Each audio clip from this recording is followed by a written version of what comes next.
For me, attending ODU has meant reinventing my career. I wanted to come to a university where I would have broad access to the faculty and to the resources available. And ODU has been that tenfold. I have nothing but great referral opportunities from all of my teachers, and I hope to continue to leverage the relationships in my professional career. A couple of courses that I've been part of specifically was a bio-inspired robotics course designed to try to build a walking, four-legged or quadrupedal robot that has an inspired design, a body shape similar to something you'd see in the real world. So in our case, we chose a goat. I particularly find goats fascinating creatures, the ability to climb, they're very well balanced. And I got to design the actual structure of the robot. For me, that was where my creative outlet gets to flourish. I enjoy 3D modeling. This was a chance to have softer lines, to have a animal/mechanical merger, and then to see it actually walk on its own power with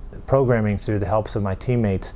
That was a highly satisfying and rewarding experience that solidified in my own mind that I was capable of taking a concept and turning it into something real, and something not only real, but something that satisfied the objective and then exceeded that objective. And as an engineer going into the workforce, that level of confidence is paramount.